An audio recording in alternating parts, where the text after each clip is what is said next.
But let's talk about something a bit more upbeat. We'll go from stock news to stock trading, and we're joined in the studio by Gemma Dale from nabtrade, who says it's been a flatter week. Tell us, what are investors doing this week? It's really flattened out. It's been really fascinating to observe. So we saw volumes go absolutely through the roof a few months ago, and so February, people had really been waiting for an opportunity to buy. We saw this cash book just building and building and building. People just desperate for stocks to come off a bit to start buying the things that they wanted. They've had a wonderful few months, but as the market sort of, it's rallied so hard, but it's really sort of flattened out the market, and trading activity's done exactly the same thing. Most of our investors, and I'm talking the sort of broader base, have gone, that was nice. I can't see opportunity in the stuff that I usually buy. They will sell when opportunity presents itself. So on Tuesday, markets rallied, they were getting out of everything. It was quite fascinating to see how quickly they did that. So CSL was a 96% sell on Tuesday. The banks were all heavily sold off. We saw Flight Centre and Qantas, which they were buying really aggressively when they were absolutely smashed to pieces. Take their profits. Let's get out of that now. I enjoyed it while I had it. I'll get out. But then they've all gone quiet again. So we're seeing volumes actually much lower than they were even back in January and December. So when it was really quiet, we're lower again still. Just seeing people sit on the sidelines and go, now is time to just see what happens from here. The cash book is still incredibly high. So we tracked cash daily just to see what people are doing. We're in our top 10 balances of all time at the moment. So it is incredibly high. All that money that they brought in back earlier is either there or they've taken profits to top up. So it's sitting there waiting. They're not taking it off to do something else, but they're not rushing to buy anything in this environment. Gemma, I might throw a bit of a curveball at you. We mentioned the other bear fund quite a few times in the show. What's happening with the bear fund at the moment? Obviously, people are wondering about whether there's any downside risk. What are the nabtrade customers doing at this point? It's fallen away. So we're not seeing it in the numbers, which is really interesting. I've been on talking about it being in the top 2 or 3 stocks for the day, which is fascinating. And it's indicative of sentiment.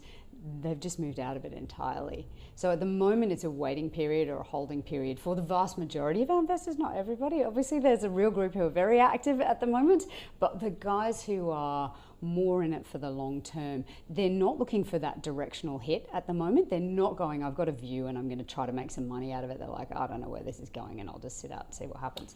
Probably ahead of earnings season, not a bad trade. Tell me what's been going on with the buy now, pay later space. Always something exciting going on there. What's happened this week? So there's a whole group who are sitting quiet, and then there's a group of buy now, pay later lovers who are wild and having a marvellous time.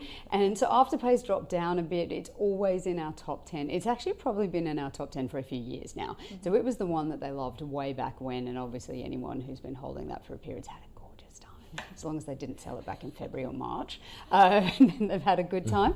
But they've been buying Sezzle, OpenPay is in there, PushPay's gone quiet, but there's this real desire to sort of be part of the space. What's most interesting is there's not a lot of conviction in it. If I look at the split of the numbers, it's 50-50, it's 48-52 in terms of buys and sells. There's not a clear direction. So the volumes are quite interesting. Like, they're making up the bulk of our volumes, so there's certainly sort of big numbers of trades going through.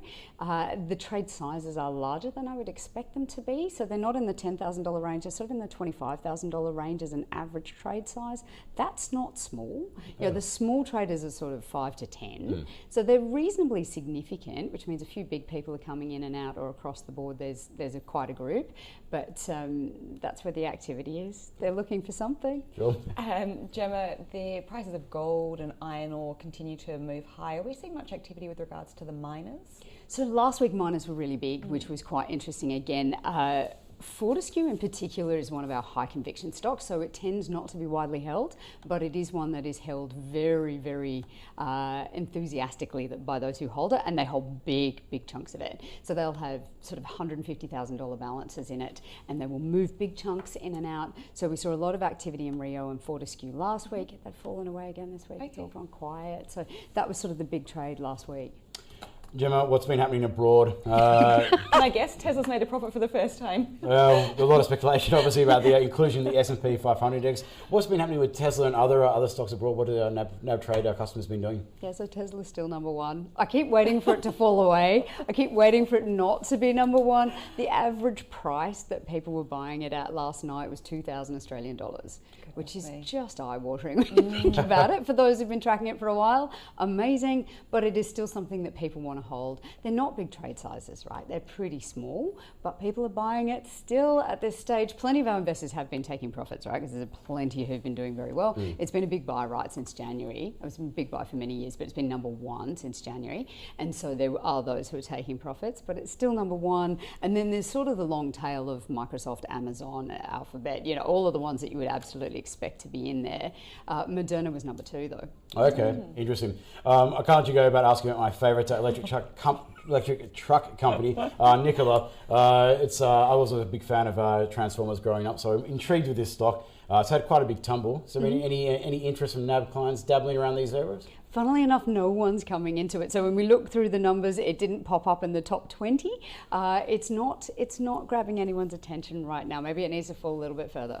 Or rocket, I don't know. Disappointing, yeah. Nikola, one of my absolute favourites out there. Gemma Dale from nabtrade, always fantastic to go and chat. Enjoy your weekend. You too. Thanks guys. Gemma.